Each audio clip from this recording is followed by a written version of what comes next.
Y eso es algo diferente a lo que enseñaba Pablo en todas sus iglesias. Y entonces vemos aquí cuando hay una amenaza, porque se está enseñando algo diferente que también amenaza con dividir a la iglesia. Dividir a la iglesia entre la iglesia de los judíos, que guardan la ley, y los gentiles, ¿verdad? ¿Y cómo se solucionó este problema? ¿Se acuerdan ustedes? ¿Acaso Pedro, como el primer papa, dijo, bueno, lo que tenemos que hacer es esto? ¿A eso pasó? No pasó eso, ¿verdad? ¿Acaso los apóstoles solos dijeron, bueno, eso es lo que van a tener que hacer ustedes? ¿Los apóstoles solos se reunieron? ¿Cómo fueron los apóstoles solos? Lo que vimos fue que se reunieron los apóstoles junto con los ancianos. Y lo que vimos era de que no representaban a una sola iglesia.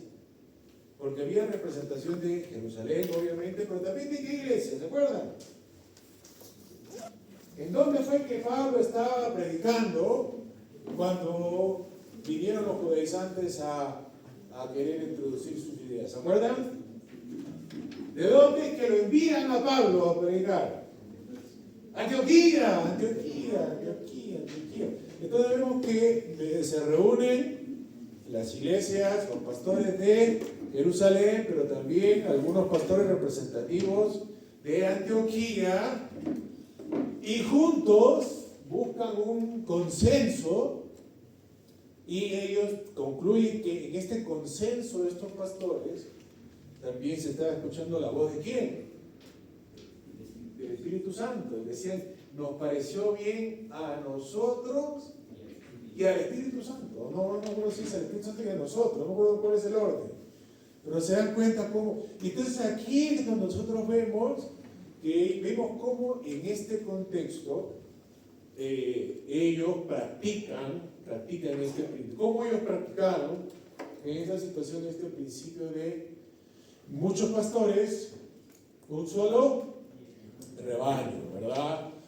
Los pastores juntos viendo cómo resolvían este problema para mantener la sana doctrina y también mantener a la iglesia unida. Entonces eso es un resumen así, muy resumido, de lo que se vio el día de ayer. Ahora vamos a hablar de otra cosa, pero antes de que empecemos a hablar de eso, aquí es donde quiero yo darles la oportunidad para ver si hay alguna pregunta o queja que tengan de lo que se vio el día de ayer. Antes de que empecemos, quiero que todos entendamos lo que hemos visto y que esté claro. ¿Alguna pregunta? ¿Alguna pregunta, hermano? ¿Cómo se llama usted? Linder, dígame, hermano. ¿Cómo es que pudieron los apóstoles y los ancianos llegar a una conclusión de que solo la fe en Cristo? Porque entendamos que el contexto era que, como bien lo dijo usted, ok, ahora sí, gracias. ¿Cómo es que los ancianos, los apóstoles llegaron a una conclusión de una sola fe en Cristo nada más? Entendiendo que el contexto, como usted lo dijo, eran judíos. Y hasta donde yo tengo entendido en la Biblia, incluso Jesús sí habla en la cena sobre el pan, la copa, representa su sangre del nuevo pacto, pero no hay una cosa explícita, digamos, que diga solo la fe. También da la gran comisión y ir a ser discípulos. ¿Cómo es que ellos podrían llegar a esta determinación sin tener porque no habla la Biblia que haya alguien que levantó la mano? No, tienen que circuncidarse también en el concilio sino que fue casi como fue un común acuerdo, ¿no? Claro, es una muy buena pregunta. Y tiene razón el hermano hacer esa pregunta, porque en el Antiguo Testamento, que recuerden que es la única Biblia que tenían estos hermanos. En ese tiempo todavía no había un Nuevo Testamento. Ellos no tenían la Biblia como la tenemos nosotros. Su Biblia era el Antiguo Testamento. Y no había ninguna parte del Antiguo Testamento que diga, cuando le prediques el Evangelio a los gentiles, no les requiera que se circunciden Eso no hay nada. Eso es algo que ellos tenían que concluir en una nueva situación. A propósito, ¿saben lo que están haciendo los pastores, los apóstoles ancianos? Están haciendo teología. ¿En qué sentido? Porque lo que ustedes también van a tener que hacer en su propio ministerio. Hay preguntas, problemas, controversias que la gente le va a traer a ustedes y no va a haber una respuesta así explícita en la Biblia. Entonces, ¿ustedes qué tienen que hacer? Tomar todos estos principios bíblicos y teológicos que están aprendiendo y aplicarlo a nuevas situaciones, nuevos retos que van a hacer. Eso es lo que hace la teología. Entonces, ustedes no solamente se les entrena, de hecho no se les entrena solamente para que repitan como loros lo que otros dicen, sino también no solamente para que se mantengan fieles a la enseñanza, pero también ustedes puedan saber aplicar eso a nuevos retos que ayuden a las personas. Muy bien, pero a la pregunta, ¿cómo que se convence? Miren, por eso es que es tan importante en el libro de los Hechos el caso de Cornelio. El caso de Cornelio se repite un par de veces, y cuando en la Biblia algo se repite es porque es sumamente importante. ¿Qué pasa con Cornelio? Cornelio, saben ustedes de que es el primer gentil, o sea, pagano, que se convierte al cristianismo. Los samaritanos que se habían convertido antes no son así gentiles, porque los samaritanos guardan la ley. ¿Se acuerdan que la mujer samaritana debate con Jesús dónde se le adora a Dios? Y dicen, nuestros padres adoraron acá. Los samaritanos se circuncidaban y los samaritanos guardaban la ley. Claro que estaban mezclados y por eso los judíos lo rechazaban, pero ellos guardan la ley.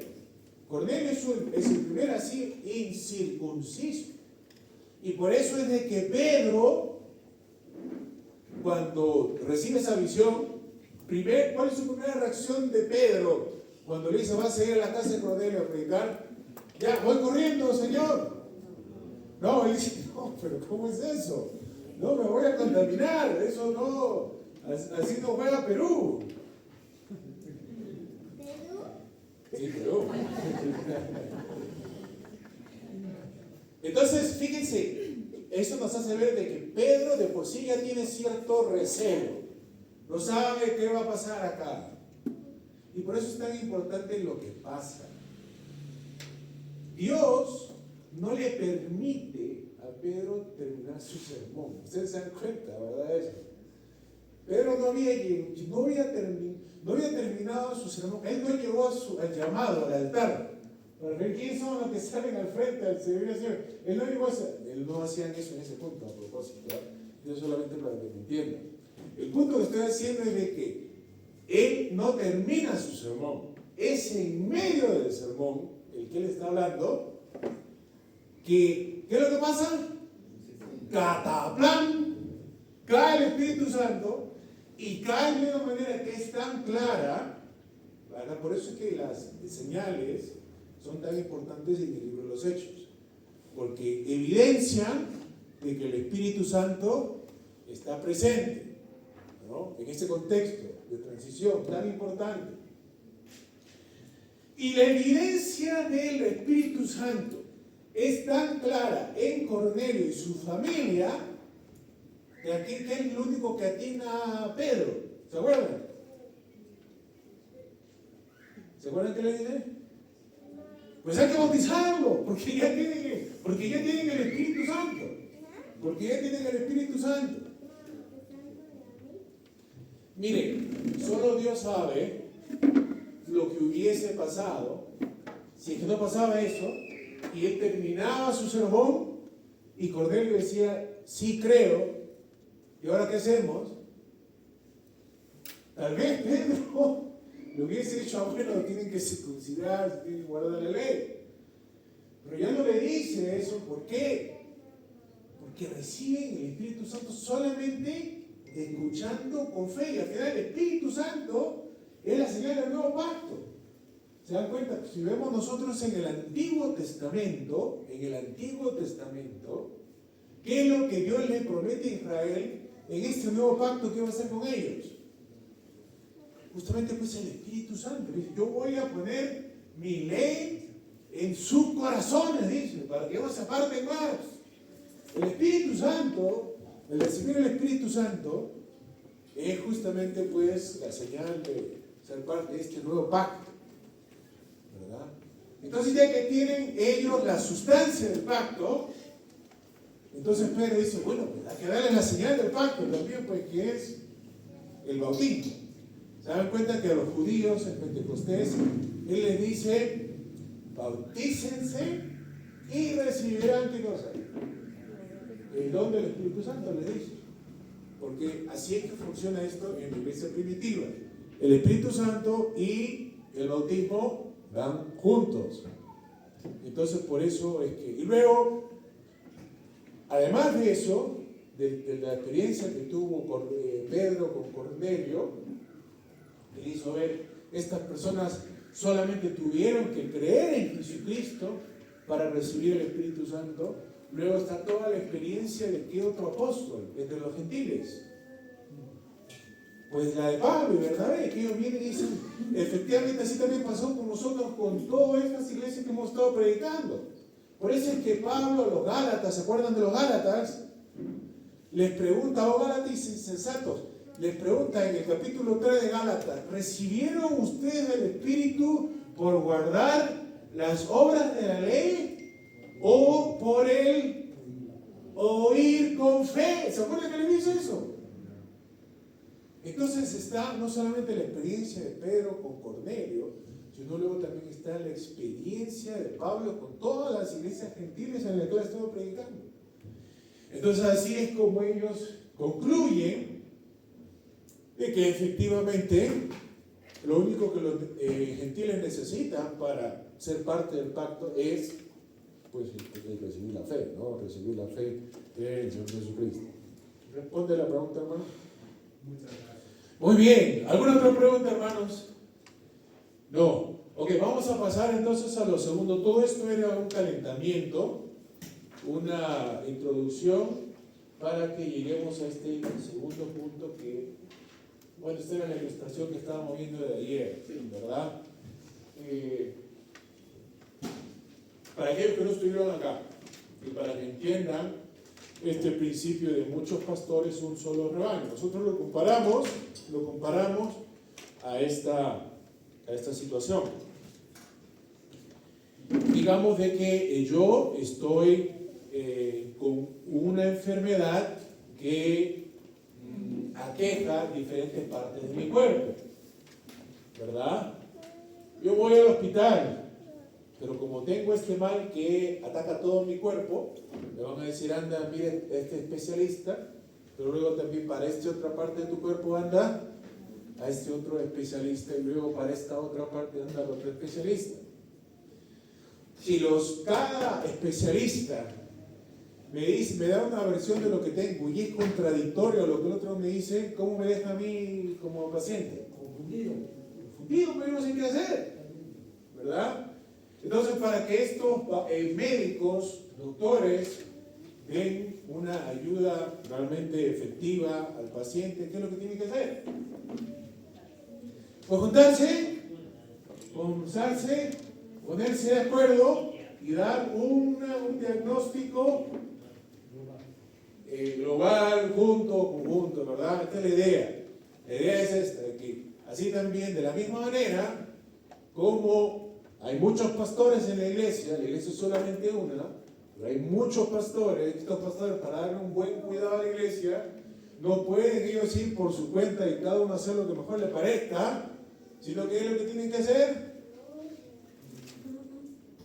comunicar, colaborar, coordinar, para dar y esto, por eso nos estamos enfocando también nosotros en esta idea de los concilios.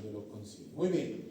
Ahora, lo que queremos desarrollar nosotros en esta hora es un desarrollo todo lo que vimos hasta ahora ha estado enfocado en el primer siglo. Ahora vamos a pasar a el segundo siglo. Estamos viendo ya el segundo siglo. Si hay alguna pregunta que queda pendiente, apúntenla. Y cuando ya tiempo de preguntas y respuestas, porque ya entramos a esto, ya hagan la pregunta. Apúntenla y después la resolvemos. Ok, entonces, hablando de este asunto, en el segundo siglo vamos a ver que ocurren un par de cosas sumamente importantes. Y lo primero que vamos a ver en esta hora es el surgimiento del monoepiscopado. Esto no quiere decir de que un mono hace de obispo. Esto quiere decir mono, sí, mono. Así hacen los monos. Eso no quiere, el monoepiscopado no quiere decir que un mono hace de obispo, sino de que hay un solo obispo. Hay un solo obispo. Vamos a ver que esto es un cambio en la iglesia. En el primer siglo podíamos ver que en una iglesia podían haber muchos obispos, mientras que ya a inicio del segundo siglo se va a decir, ya no puede ser esto así, en la iglesia en una ciudad solamente puede haber un solo obispo. Y esto es lo que vamos a ver ahora. Vamos a ver cómo es que ocurre este cambio. Entonces, está claro de que en la iglesia de tiempos apostólicos podían encontrarse a varios obispos en una iglesia. ¿Se acuerdan de que cuando Pablo reúne a los ancianos de la iglesia de Éfeso, eso lo vimos el día de ayer, que dice que fueron puestos como obispos por el Espíritu Santo? Fíjense, le está hablando más de uno y habla de obispos en plural en Éfeso. Aparte de eso, también tenemos el caso de Filipenses, ¿no? En el que Pablo, cuando le escribe a los Filipenses, saluda a la iglesia en Filipo y dice también junto con los obispos en plural. Entonces, hay varios pastores, varios ancianos, varios obispos, pero ¿qué es lo que ocurre? De que nosotros vemos ya para finales del primer siglo, vemos que la iglesia se organiza de tal manera, de que a pesar de que hay muchos pastores, muchos obispos, va a haber uno de estos obispos que va a cumplir una función especial. Vamos a ver, y esto se puede empezar a ver incluso, creo yo, en el libro de Apocalipsis. Este libro de Apocalipsis, muy conocido, muy controversial, porque a veces no sabemos lo que quiere decir, ¿verdad? De hecho, acá nos presenta algo que se debate también, ¿no? Pero se escribe al final del capítulo primero de Apocalipsis, dice: en cuanto al misterio de las 7 estrellas que viste en mi mano derecha, está hablando el Señor Jesús a Juan, que está viendo la visión. En cuanto al misterio de las 7 estrellas que viste en mi mano derecha y de los 7 candelabros de oro, dice: las 7 estrellas son los ángeles de las 7 iglesias. Y los 7 candelabros son las 7 iglesias. Y luego empieza a decir: escribe al ángel de la iglesia en Éfeso. Pero pasa lo mismo con todas las iglesias. Porque luego al ángel de la iglesia de Esmirna y las otras, Filadelfia, la Odisea, ¿verdad? Cada iglesia tiene su ángel, ¿verdad? Ahora, normalmente cuando nosotros encontramos la palabra ángel, ¿qué cosa pensamos? Pensamos un ser espiritual, ¿verdad? Que no se puede ver, ¿no? Como los ángeles del cielo. Pero pregunta para ustedes: ¿tiene mucho sentido de que Juan le diga, que el Señor le diga a Juan, escribe esta carta, y esta carta tú se la vas a mandar a un ángel en un sentido así espiritual? Como que no tiene mucho sentido, ¿verdad? O ustedes tienen la costumbre de escribirle cartas a sus ángeles guardianes. ¿Alguno le ha escrito alguna vez una carta a su ángel guardián? No, pero lo dudo, ¿verdad? Lo dudo. A veces la gente le hace oraciones, ¿verdad? Pero no cartas. Y entonces, Por eso y otras razones, hay algunos intérpretes, especialistas, que creen de que estos ángeles no son seres espirituales. La palabra ángel, ustedes saben, ¿qué significa la palabra ángel? ¿Qué significa? Mensajero. La palabra ángel en griego significa mensajero. Entonces acá le está diciendo, escribe al mensajero de la iglesia, podría decir, de Éfeso. ¿Cómo se relaciona esto con lo que estamos viendo nosotros? Aquí hay muchas iglesias, ¿verdad?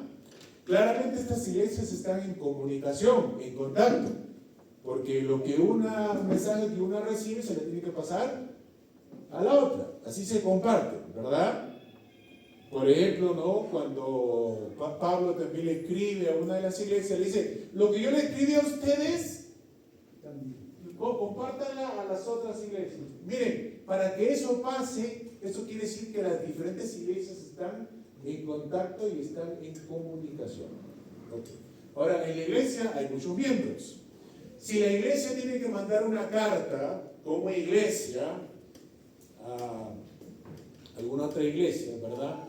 ¿Todos los miembros de la iglesia pueden escribir la carta? No. ¿Qué es lo que tiene que pasar? Exacto. Tiene que haber un representante de la iglesia que escribe esa carta en el nombre de toda la iglesia. Entonces, ya para este tiempo parece de que entre los muchos pastores, muchos obispos que hay uno que tiene la responsabilidad especial de representar a la iglesia en su comunicación con otras comunidades. Y entonces se cree de que al menos una de las interpretaciones de este pasaje, no es la única, ya hemos visto que otros sí piensan que son ángeles espirituales, es que esto pueda pasar. Pero fíjense una de las cosas. Ahora usted me dirá, pero hermano Daniel, yo no estoy persuadido de que esto es lo que este pasaje quiere decir. Mire, aunque este pasaje no quiera decir lo que estamos diciendo, podemos saber por otras fuentes de que la iglesia ya para este tiempo ya se está organizando de esa manera. Y para eso yo cito a otro libro. Este libro, recuerden que estamos viendo historia de la iglesia, también un poco de historia, estamos viendo varias cosas, estamos viendo historia, estamos viendo teología, estamos viendo práctica pastoral también, son tres en uno, está saliendo de ustedes una combinación aquí. Este libro de Primera de Clemente no está en la Biblia, pero es parte de una colección que se llama Los Padres Apostólicos.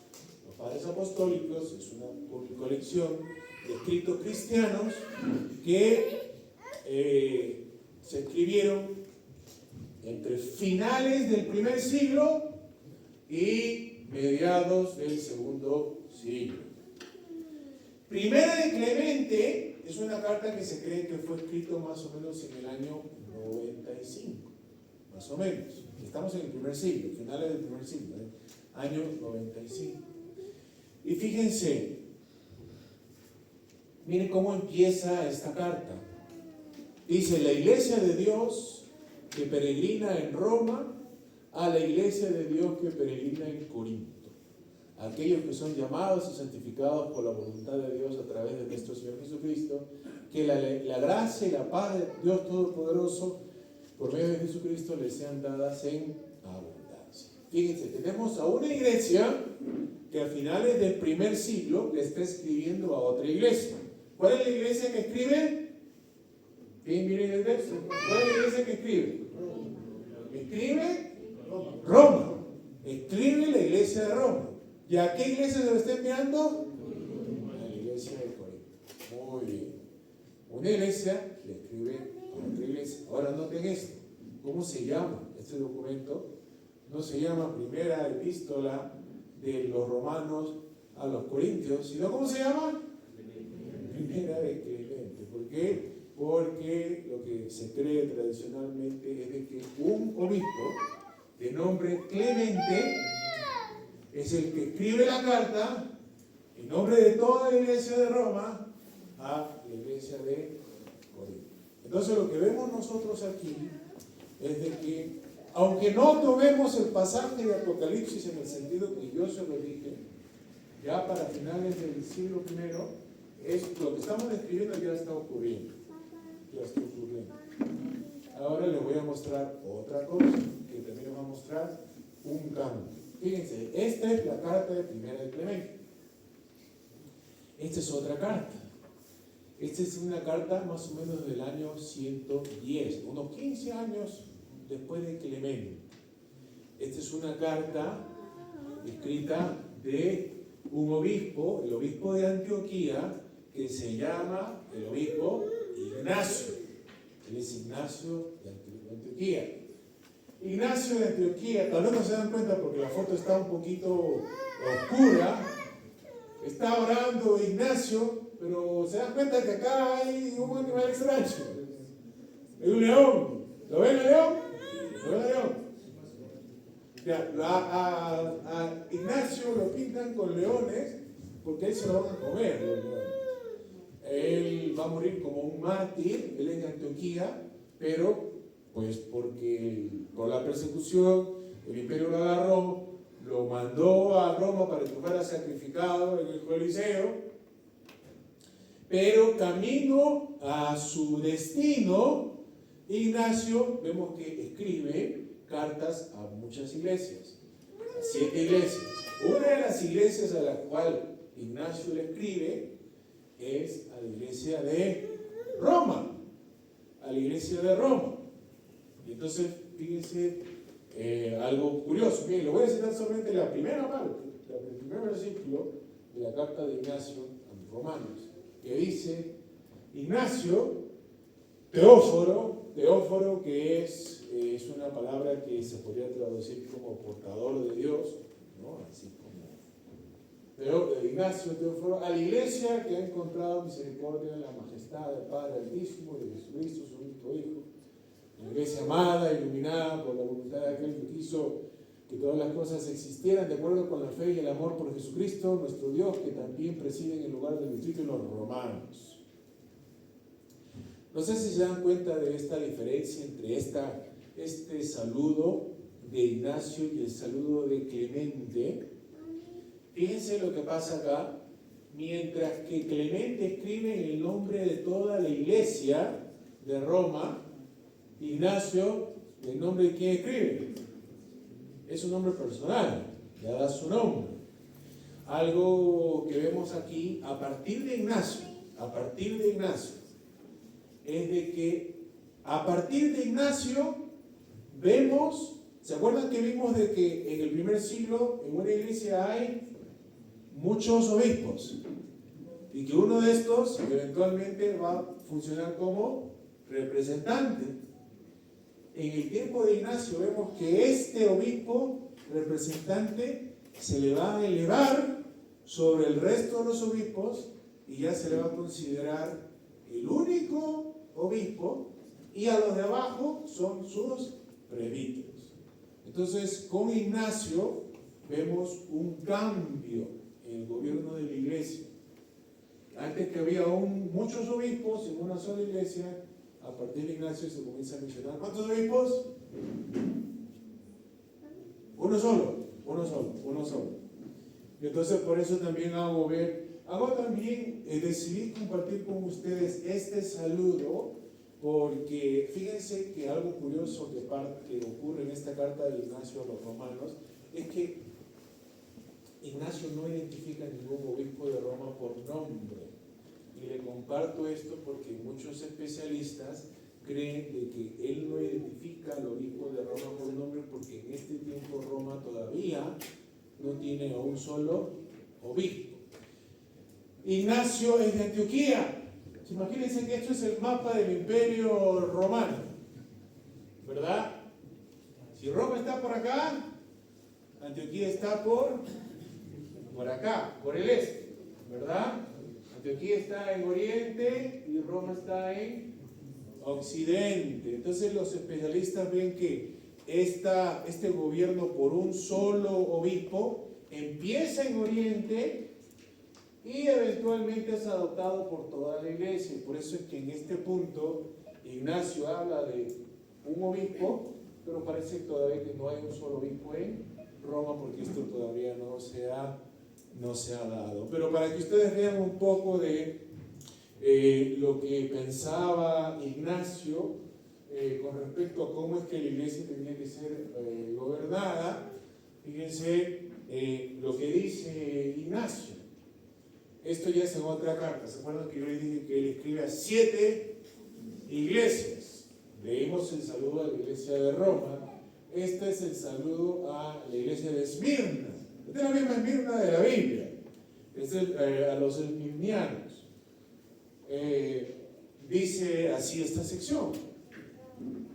Dice: tengan cuidado de los que mantienen doctrinas extrañas respecto a la gracia de Jesucristo que vino a vosotros, ya que estos son contrarios a la mente de Dios. Se abstienen de la Eucaristía. La Eucaristía pues es la Santa Cena, a propósito, para que entiendan por qué se le llama Eucaristía desde muy temprano. Fíjense, estamos viendo el segundo siglo. A veces nosotros pensamos que esto es algo de la Iglesia Católica Romana.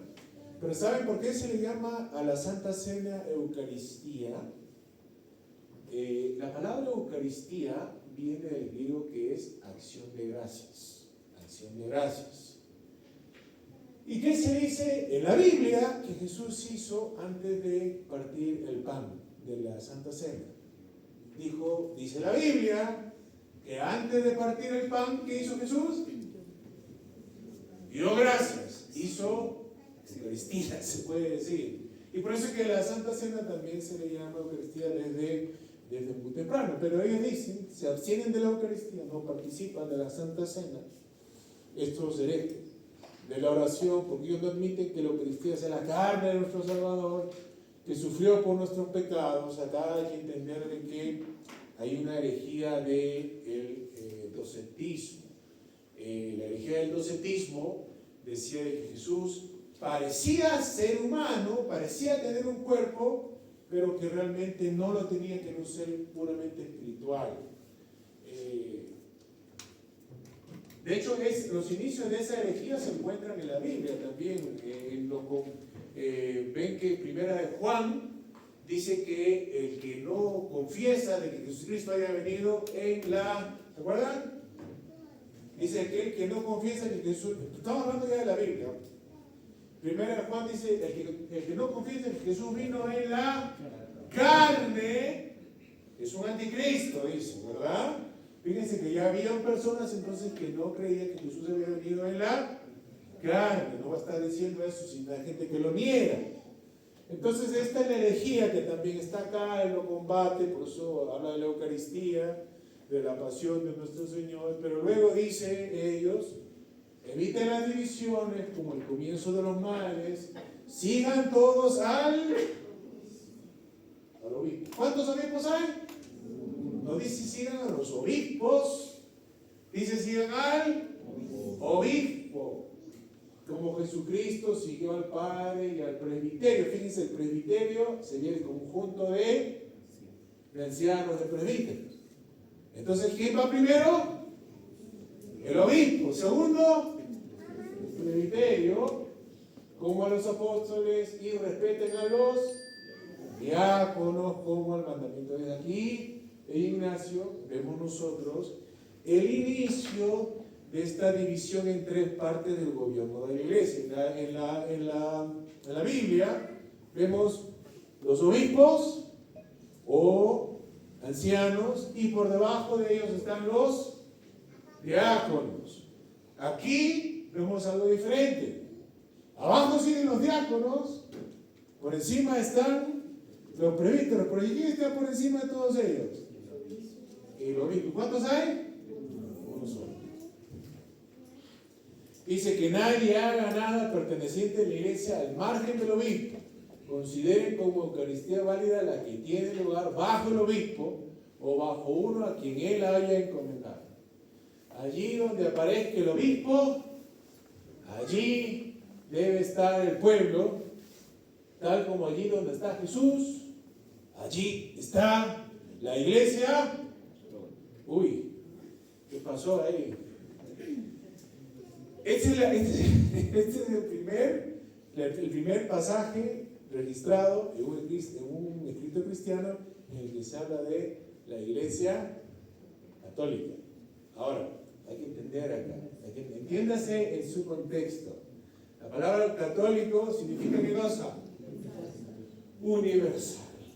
Entonces, cuando acá dice, donde está Jesucristo, está la Iglesia Católica, ¿qué es lo que quiere decir? De que toda la iglesia, fíjense, toda la iglesia entera está ¿con quién? Con Jesús, ¿no? Pero entonces él hace así como está Jesús, con él está toda la iglesia, así también dice él, en la iglesia local, ¿con quién debe estar? Según Ignacio, con el obispo, ¿no? Así como dice él. No, hermanos, no le estoy contando lo que yo creo, le estoy contando historia para que vean cómo es que se desarrolla esto hasta nuestros días, ¿no? Pero es importante notar el primer uso de esta palabra. Dice, no es legítimo, aparte del obispo, ni bautizar, ni celebrar un ágape. Ágape es el convive, ¿no? La comida.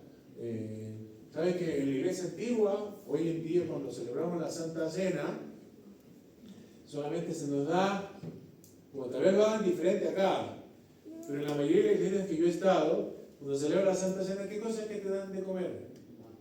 Pero ¿cuánto pan? ¿Te llenas con ese pan?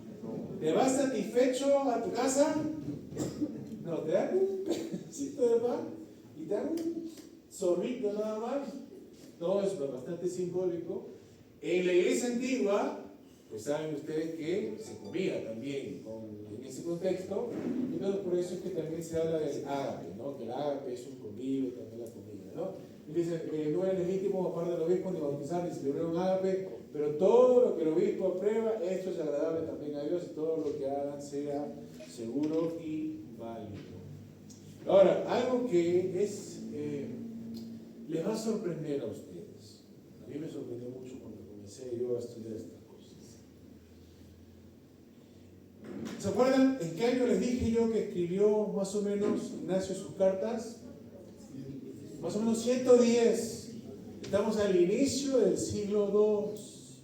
¿Saben cuál es la sorpresa? ¿Cuál es la sorpresa?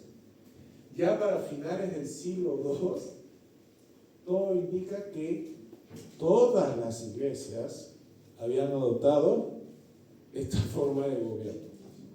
Ya había iglesias en las que pudieran tolerarse más de... ¿Cuántos obispos? Uno solo. Vimos que el cambio empieza en Oriente, Antioquía, ¿verdad? Pero luego llega a Occidente y finalmente se adopta por todas partes. Ahora, miren, les voy a decir algo, les voy a compartir algo muy interesante. Ahora, si esto es verdad, que el episcopado no es apostólico, sino que surge en el segundo siglo y empieza en Oriente y termina en Occidente, se dan cuenta que ya no funciona la versión tradicional del papado, ¿verdad? Porque la versión tradicional del papado, ¿qué dice? Conocen, ¿verdad?, la doctrina del papado, el Papa de Roma, y según Roma, según la Iglesia Católica Romana, ¿quién fue el primer papa? Pedro. Y después él muere y deja a otro. Pero se dan cuenta que si lo que estamos viendo es verdad, pues no hay continuidad, porque no hay un único obispo en Roma. De hecho, si vemos cómo el Pedro mismo se relaciona con otros pastores, esto lo vimos el día de ayer, en la epístola de Pedro, ¿se acuerdan? ¿Cómo le llama Pedro a los otros pastores de la iglesia? Ni siquiera los otros apóstoles. ¿Cómo le llama a los otros presbíteros, a los pastores? ¿Se acuerdan cómo le llamaba? Le decía co-pastor o co-presbítero, ¿no? Anciano con usted. Y entonces fíjense, por eso, miren esta cifra. Este libro fue escrito por un erudito jesuita. Este es un estudioso católico romano. pero que se especializa en estos asuntos de cómo es que era gobernada la iglesia en los primeros siglos. Y fíjense lo que reconoce este erudito estudioso católico romano. Esto dice él en este libro, From Apostles to Bishops, es decir, de los apóstoles a los obispos. The development of the episcopacy in the early church, que es el desarrollo del episcopado en la iglesia antigua. ¿Qué es lo que dice? Los eruditos difieren en detalles como qué tan pronto la iglesia de Roma fue dirigida por un obispo monárquico. Obispo monárquico es uno solo como monarca, pues como monarca es el rey, el único gobernante, ¿verdad? Supremo. Los eruditos difieren en detalles, pero casi nadie de los eruditos, de los especialistas, los que conocen esto, duda que la iglesia de Roma fue dirigida por un grupo de presbíteros, por lo menos por parte del segundo siglo. Estamos hablando, por lo menos al inicio, cuando estaba escribiendo Ignacio. Y luego agrega este señor Sullivan, de apellido. Estoy sustancialmente de acuerdo, a pesar de que él es erudito y sacerdote católico romano, estoy de acuerdo con el consenso de eruditos modernos que el episcopado histórico, es decir, este gobierno por un solo obispo, no estaba presente en la iglesia del Nuevo Testamento, pero fue un desarrollo que ocurrió en el transcurso del segundo siglo del colegio original de presbíteros. El colegio es un grupo de colegas en este contexto. El colegio es un grupo de colegas. Un colega, si alguien es su colega, es alguien que es igual a usted, porque tiene su mismo rol, su mismo trabajo. Entonces, la iglesia parte del colegio de presbíteros, gobierno de presbíteros que son iguales, al liderazgo monoepiscopal. Acá está el mono, ¿no? De uno, mono de uno. Por eso es que se habla de monosílaba, ¿verdad? Una palabra monosílaba no es la palabra que dice un mono, sino se llama monosílabas a de una sola sílaba, por eso significa uno, el mono episcopal de las iglesias locales. Ahora, la pregunta que surge, ya lo vamos a conectar, lo que estamos sabiendo nosotros de muchos pastores, una sola iglesia.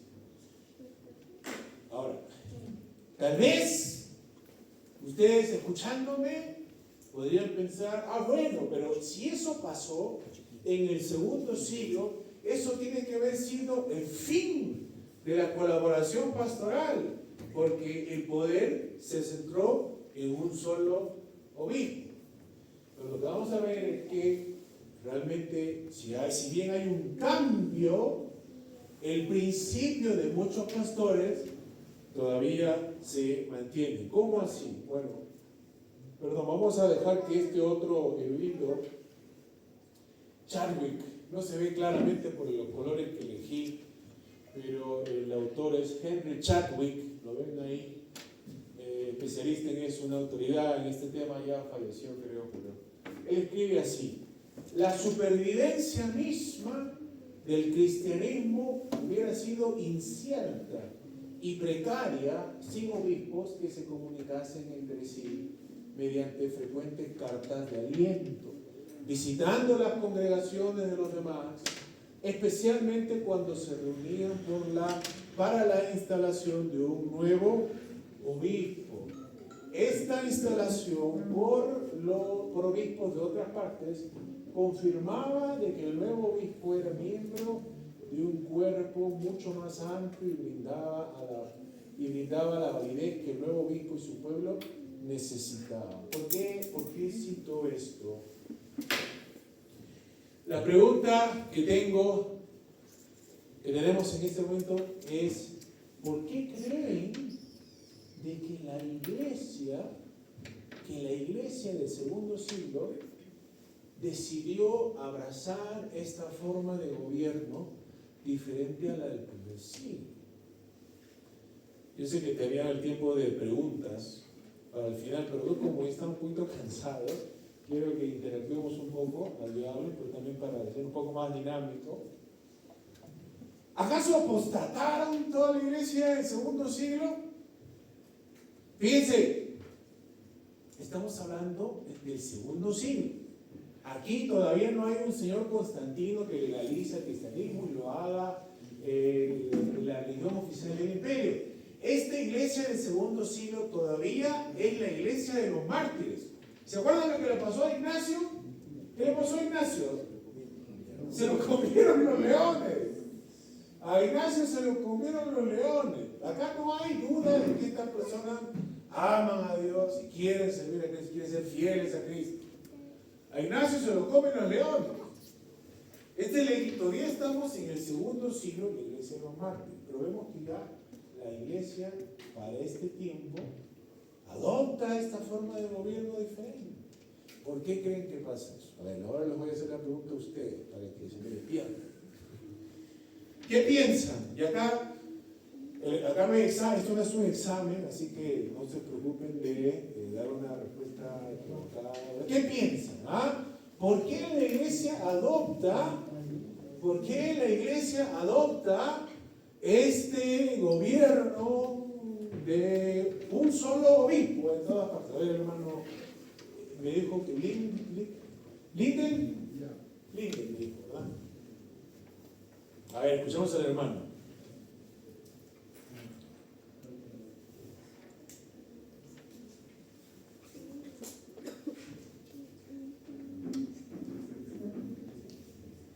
Si no, dígame, hermano, yo lo repito la pregunta, para no...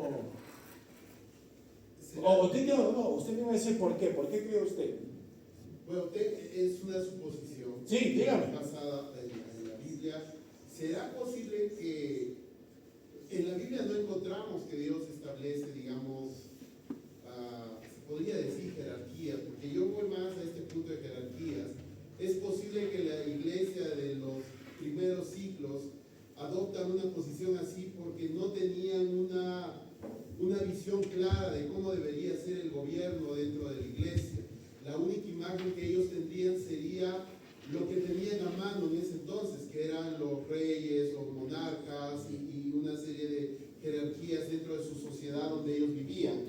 Entonces, porque la Biblia habla así de pastores, apóstoles, pero no da una orden jerárquica al respecto. Es más, Jesús hablaba que el que quiere ser mayor tiene que ser el que tiene que servir, ¿no es cierto? La Biblia no habla explícitamente de cómo debería ser el gobierno de una iglesia, ¿no? Muy bien, excelente. Él mencionó algo muy importante, el hermano Lindell hablaba de la influencia de adoptar un gobierno, pues más que reflejaba el contexto en el que vivían, en el que estamos en el Imperio Romano, ¿verdad? El Imperio Romano, ¿cuántos emperadores hay? ¿Es una democracia? ¿El Imperio Romano es una democracia? No, pues se llama imperio, ¿verdad? ¿Quién gobierna el imperio? El emperador. ¿Cuántos emperadores hay? Uno solo.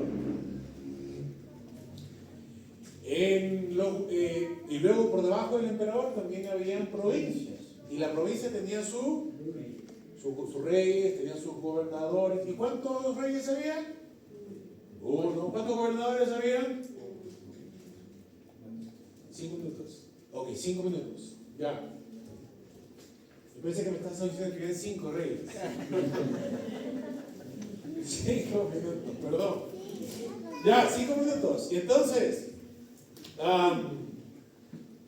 ¿qué es lo que pasa? Parte de la respuesta es de que su contexto social y cultural los influye. Y entonces se organiza reflejando el contexto en el que ellos están. El contexto político en el que ellos están. Eso es parte de la respuesta.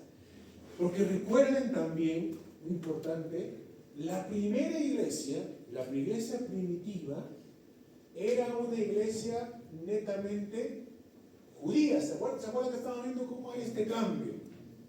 Y era parte de la tradición judía ser gobernado por sus ancianos. ¿Se acuerdan que los judíos se tenían el sumo sacerdote, pero el sumo sacerdote tomaba las decisiones junto con el Sanedrín? Pero ya los cristianos ya para este tiempo ya no son mayormente judíos, sino son mayormente ¿qué cosa? Son gentiles. Entonces reflejan un poco el contexto en el que ellos están. Pero antes de que los juzguemos, decir, esos cristianos del primer y segundo siglo, que son unos infieles, son los que están... Fíjense que a veces, en nuestro tiempo, para que se den cuenta, nos pasa lo mismo a nosotros, ¿ya? Antes de estar jugando a los del segundo siglo sin mirarnos a nosotros. No les voy a preguntar cómo se organizan sus congregaciones, pero en muchos casos, iglesias evangélicas se organizan no por lo que ven que la Biblia dice que tiene que hacerse, sino por lo que el gobierno les dice que necesitan para tener una asociación cristiana. El gobierno dice, si quieren tener una asociación cristiana que sea reconocida por nosotros, tienen que tener esto, esto y esto. Entonces, ¿qué es lo que hacen las iglesias? Pues hacen eso, esto y esto. ¿Porque se lo dice la Biblia? No, porque se lo dice ¿quién? El gobierno. ¿Eso pasa o no pasa entre las iglesias evangélicas? Ok, entonces tengamos cuidado de estar diciendo, estos cristianos de segundo siglo no saben lo que hacen. No puede pasar lo mismo acá. No puede pasar lo mismo acá. Yo creo que vamos a dejarlo ahí, porque ya acabamos 5 minutos y regresamos después de un descanso de 15 minutos, ¿verdad? Sí, 15 minutos. Hermanos, pasamos a tomar el cafecito, ya saben, con 2 pancitos, y en 15 minutos estamos aquí de vuelta.